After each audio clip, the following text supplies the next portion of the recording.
On this channel, I've covered a lot of different comics from DC and Marvel, mostly because everybody loves DC and Marvel. Most of us, like myself, grew up playing the games, watching the movies, and even currently now being obsessed with the cinematic universes that are either existing in regards to Marvel or really up and coming and has a lot of potential in DC right now. But it would be a great disservice to myself if I did not go about trying to do my best to promote more comic books from other publishers and other companies that are outside of the two big juggernauts that most people go to whenever they're reading comic books. Things like Image Comics are out there producing amazing things, especially for me being a fan of horror. A lot of their comics that I've seen recently have been a lot more on the darker side of things. So if you are a fan of that kind of stuff, I highly recommend you guys check out more of what Image Comics has to offer. That being one of their brand new titles that came out very recently in the comic Exquisite Corpses. I really wanted to see if there was a story that I could fall in love with here that was outside of the beaten path being Marvel and DC, and I'm happy to say I found one. So if you're interested in what Exquisite Corpses has to offer, stick around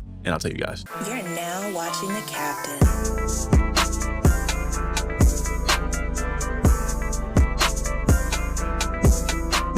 So when I look at this book initially, the first thing before we even get into the story that I want to discuss is the artwork for it and how the tone of this is amazing. It makes me feel like I'm watching the OG Halloween movie from the 70s, where it's this really weird, spooky, eerie feeling that's going on, but it also has this lingering feeling that something is to come. And it's funny enough because this story takes place on Halloween. But first, getting into the story, I want to talk to you guys about opening on a monologue or a quote that, again, sets the tone for what's to come with this book. And the first thing you want to see is this guy monologuing, and he says, "You want to know about the fucking world, man? I'll tell you about the fucking world. The people you think are in charge, like the ones on television and shit, no, they're just the actors. They're the smokescreen, man. Fucking entertainment to keep us thinking that we have a say in things. It's all a lot more fucked up than that. And like deep down, I think we all know that. I think we know that we don't fucking matter to those people. We're just fucking bugs on the windshield, man. And where they're driving, we're never going to know." Now, this is funny because as soon as you get out of this, you realize that this monologue is coming from a character who is pretty much, for lack of a better term, a conspiracy theorist. The dude talks about how he loves to listen to off-the-kilter podcasts that aren't on traditional streaming platforms like a Spotify or any other podcast platform, that you have to find these on separate websites that the podcasts have for themselves because shit's just so weird. But again, that aside, we're opening up to not just this conspiracy theorist, but to a police officer here, buying a few things from the store. More so the chief of police. He's essentially here to drop off a letter for this character named Laura that is always coming into this gas station getting the slushy at the start of her shift. And we learn later on that Laura is a paramedic. So, she's responding to a lot of emergencies and things like that around town. Interestingly, after that interaction, we see the chief drive up into a overlooking point outside of the town, or maybe like entering the town. And he meets with this guy who seems to be working in some kind of a janitor costume or some kind of, blue collar worker type of get up here. He gives him the keys to the police cruiser and a few other keys that are on this ring. After giving him the keys, he goes on to warn him about Big Bruce. He thinks he runs this town and thinks that I work for him. Big Bruce, we find out, is this guy that owns this car dealership that I guess is probably one of those situations where he is one of the only businessmen, for lack of a better term, in the town.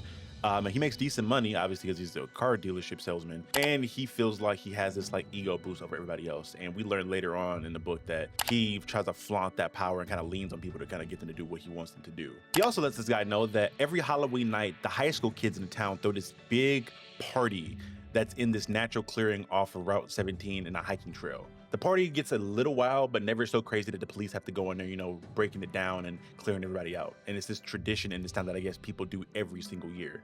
And the really interesting thing is that right after giving him all this information and giving this guy all the keys, this guy in turn gives the chief a folder. This folder has a new passport, a new identity, a new birth certificate, a new social security card, and any information he needs to access a bank account. And as of right now, the bank account that he needs to access has $10 million sitting inside of it. And it seems here that this guy is saying goodbye to his old life. And not just saying goodbye, but forced to never return to it because this guy lets him know that. And he pretty much threatens him here because he lets him know that he can't contact anybody from this town, anybody from his old life. When he does, it's going to be pretty bad. Probably they'll kill him and maybe everybody else that he cares about. So this is a whole scenario to where he's taking this money and his resources and he's leaving the town. So off top, you're already assuming that there's going to be some sketchy shit going on, because the police chief, the guy that's supposed to defend the public and defend this town, has pretty much served it up on a platter to this guy and been paid off to leave at that point. So now this town is, for the most part, looking like it's going to be unprotected and it's going to have possibly some bullshit going on. And we even have that known even further because we're then cutting to guys that are operating on a lot of the different utility portions of the town. People that are playing around with the different power lines throughout the town. We have guys that are setting up drone surveillance across the town that are going to fly around, and there's like a timer on one of these drones. And then we cut to this like banquet room type of setting to where it seems like there's gonna be this big event going on. There's monitors everywhere and like a big television screen. And we then find out that this is all a setup for a arena, for the most part, that they're gonna be setting up in this town of Oak Valley, Maine. And this town is gonna be the arena for this big confrontation that's gonna happen. Fast forwarding a little bit, we then are brought to this scene to where this woman is helicoptering into this home in the desert, and she's met with the gaze of this big guy who seems to have a build and the appearance of a military man. And she's trying to, obviously put on a little bit of a silver-tongued devilish charm to get him to do something. But in her trying to convince him to do something, she gives him this bit of information that I think is important for everybody to know. That's really integral to the story. In 1775, the 13 richest families in America took the reins of power from their counterparts across the Atlantic. They have ruled the country from the shadows ever since. What you know as history is a fiction performed for the masses. So essentially, we're finding out that these 13 families have been controlling, they're essentially the Illuminati, for lack of a better term. They're manipulating all the public spectacle and all the things that are important in American history up until this point. They are essentially have all the power in the perceived world, because again, America being a powerhouse as it is, a lot of things that America does pushes the meter across the world. But yes, there are 13 families here that manipulate and kind of shadow organize everything going on in America. We then find out that ruling didn't come easy. It took nearly a century of bickering and warfare to figure out which family gets to rule over the rest of them. Because obviously we have people that have that much power and that much ego, like no one's gonna bow down to the others without some sort of thing to force them to do so. And that thing is a event where every 5 years, the 13 families play a game on Halloween night. It starts the year before, but each competing family draws one of 12 cards representing a weapon used in every game since the first. And then they have a year to find somebody to wield that weapon that they draw, and it has to be somebody dangerous, essentially a killer of some sort. The ruling family's job is to find some small town in a lowly corner of America and seal it off from the rest of the world. The killers are then dropped off into this battlefield on Halloween night, and they must hunt and kill each other until there's a single survivor. The family whose killer survives to the end rules America until the next game.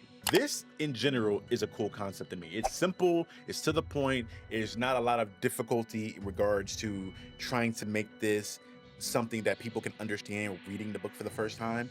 And I think something being this simple in regards to setting a plate or a table allows you to get a little bit more complicated with some of the characters later on. The first thing that comes to mind in regards to looking at this is an anime by the name of Juni Tyson. That anime essentially is following the same thing as this, where there's a bunch of rich people who rule the world from the shadows, who send in assassins to fight and compete for the entertainment for the most part for these rich people, but mostly to give them the idea of who's going to rule the world until the next tournament. The thing that I said about that anime was that there was a lot of weaknesses in regards to the character deaths and some of the combat and things like that. I'm so curious to see if Exquisite Corpses can take all the positive things that I mentioned about that anime, but do all the great things in regards to having characters who are unique and interesting with cool backstories, give them unique skill sets that are able to be utilized in a fight and make that fight something cool as fuck, make the matchups you have very cool. And again, you don't have to do anything super crazy outside of the box other than this being like a tournament story, or because this is essentially what it is. It's a tournament arc, essentially, like an anime. When you're looking at something like The Record of Ragnarok, for example.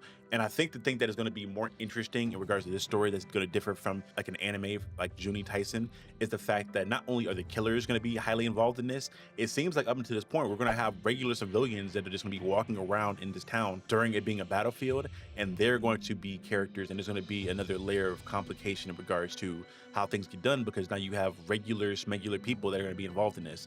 So we're going to get to see if any of these killers have any form of emotion, or if these people are going to get in the killer's way. Are these people going to potentially take out one of the killers? We don't know. So there's a lot of moving parts that can really make this a great story. But again, it's all built on the back of a very simple concept of people going to town, they're fighting, The winner gets a prize, and that prize is then given by the family who wins. And for the most part of the book, we are following this lady that is the leader for the Massachusetts family, and she's trying to convince this guy to be her champion essentially for the entire book. And as she's giving her reasonings and trying to sway him, we're cutting back and forth between the different characters who are getting approved for this. And this is where I want to kind of take a second and jump into the different people that we have confirmed to be this. Because as that conversation with the Massachusetts lady is going on, we're then seeing the people of these other families kind of jump in and confirming who their fighters are going to be, for lack of a better term. The first family we see is the family of Rhode Island, and they present the rope as being their weapon. And their weapon is being controlled by a character by the name of Recluse. And his design looks sick. It seems like he's gonna be having some kind of like gore rope type of situation going on. And he kind of has like a Spider-Man-like design. He looks cool as hell. And this is where I wanna kind of point out again, the stylistic design, to where up until this point, it's been a lot of like gray-ish, like not a lot of color in regards to the book. For the introduction to each of these characters, the colors for these characters are gonna be usually bright and flamboyant and bombastic, because it's just showing how much personality these characters have. And I'm really excited to see how all 13 of these characters are developed throughout the course of the story. Moving on, we get into North Carolina, and they present the Hammer. And this is going to be wielded by a guy by the name of Leopold Strong, who seems to be like this carnival guy who's just really strong, and he's going to be carrying around this big ass hammer and using it to bash people's heads in.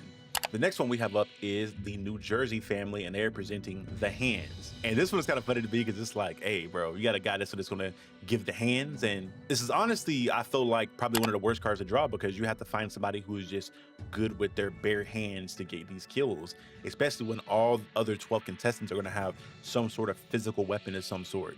So it's like, man, that's a lot of difficulty I think it's gonna have here. But we find out just how great of a killer they had to get to do this, because you have to have somebody crazy. And that is very apparent, because we find out through one of the leaders of the family that this guy put on a mascot costume and killed 19 people with his bare hands. And they had to pay a bunch of money to get him out of a psych ward. This guy goes by the name of Rascal Randy, and I absolutely love his design here. Like when you look at him having the whole rabbit head, and you see just like the chilling teeth he has in his mouth. Like this is like giving me vibes of like a Joker type of character who's gonna be a chaotic type of character within the book itself.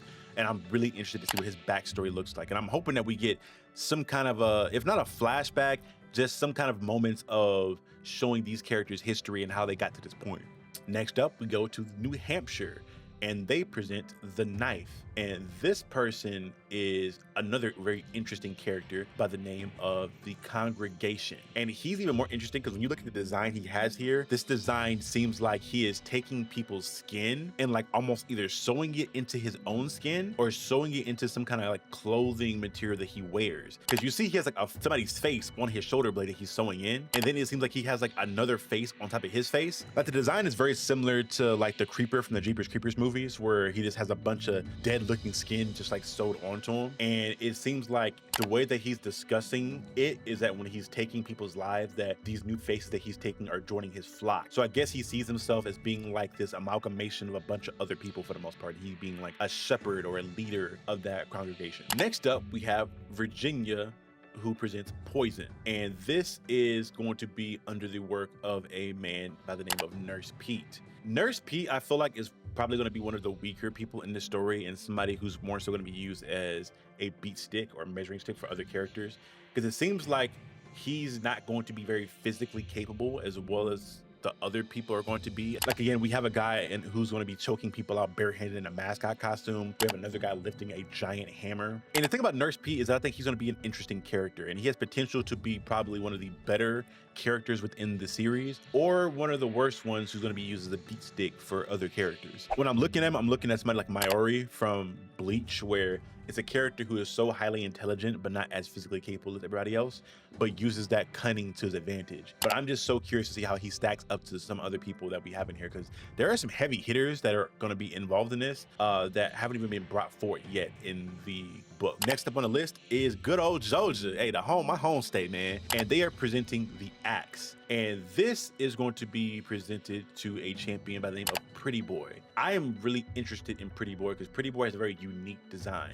The interesting thing about Pretty Boy that I'm really excited to see is, one, how his name ties into how he kills people. I feel like up until this point that when most of the other characters, like Recluse, we kind of get the idea that the way he's going to kill people is going to be more tied into, you know, the spider web theme of things and the rope he has to use. I have no idea how Pretty Boy is going to go about doing things because, again, he has to use an axe, and we, in this picture that's presenting him, don't see any weapon in sight, and we see dead bodies strobed all around him, and it seems like they're also naked, so I'm kind of scared for how he's going about doing things. I hope there's not going to be any, you know, Diddy-like behavior going on in this book, but it seems like something of the sort is going to be going down when I'm looking at how evil and how weird some of these characters look. But I'm keeping my eye out on Pretty Boy, because I feel like Pretty Boy is gonna be on Diddy timing, I ain't gonna lie. Moving into the next character, I wanna stop and discuss a little bit of information that we get from the leader of Massachusetts and what she has to say about this next contestant and the trend she's noticing, that not just her, but the rest of the families are noticing that the children are getting better at killing people every year.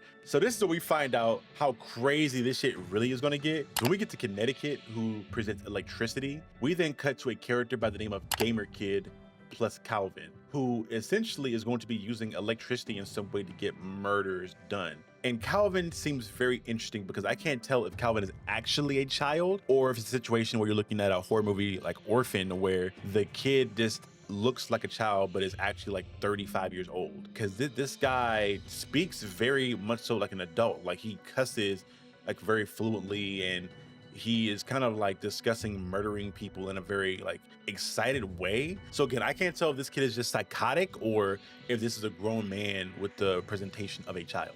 Next up to the plate is Delaware, and Delaware presents Fire. And this is going to be utilized by someone who seems to be a pyromaniac by the name of Layla Blaze. And Layla Blaze is looking like has like a firefighter type of inspired design. She seems interesting. I'm not as interested in her though in regards to as far as other characters go. But the next person up is a character by the name of Slater, and Slater is being represented by Marilyn, and they present explosives to the scenario. So I think Slater is going to be more of an interesting character for the fact of I feel like most of his kills are going to be traps set, because again, it's explosives. I don't see too many instances or ways for him to use explosives in a close range setting. So it seems like it's going to be a scenario to where Slater is going to be placing traps across the city for different characters, or hell, maybe even be shooting explosives at them, like from looking like having an RPG or something, I don't know.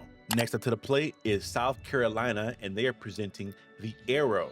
Now, this is significantly exciting for a few different reasons. We saw all the crazy characters that were introduced up until this point and all the mental health issues that they may have. This is a scenario to where the South Carolina family couldn't find or didn't know anyone they trusted enough to compete on their behalf. So the twin sister of the leader decided to start training and found different ways to become a master martial artist, a master with weapons and things of that nature. And the sister has decided to be a contestant, and her name is Lady Carolina.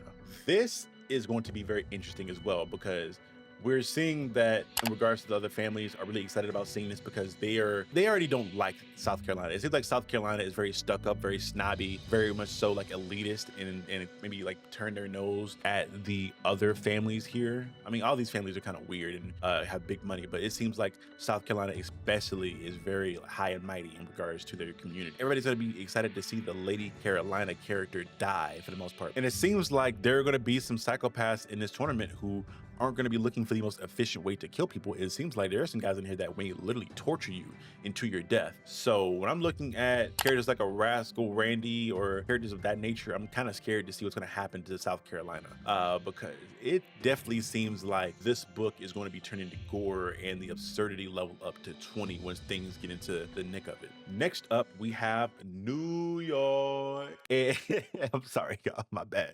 The New York is presenting the sword. And the person they have to represent the sword for them is apparently the deadliest assassin on the planet. And if you have the cover of this comic book, there is this killer that they're referencing here. And this is the Fox Mask Killer. And he seems to be a master swordsman, because in this little snippet we have here, he's using 2 katanas. And he may be Japanese, because again, we have a Japanese like aesthetic around him essentially. But again, I'm really interested in seeing what this character and all the characters have to offer in regards to their abilities to not only be assassins, but to just be deranged killers, because we already know that these guys are going to be fucking weird. And not only weird, but they're going to be doing some heinous shit to not just the killers that they're competing against, but to the regular people that are just be sitting in this town. But that then turns me to the last contestant of this tournament, where we then find out who this person is to a certain extent that has been getting smoothed over by Massachusetts this entire time. Because after a while, he decides to, you know, cave in to all the things that she was selling to him and agreed to be a member in this tournament.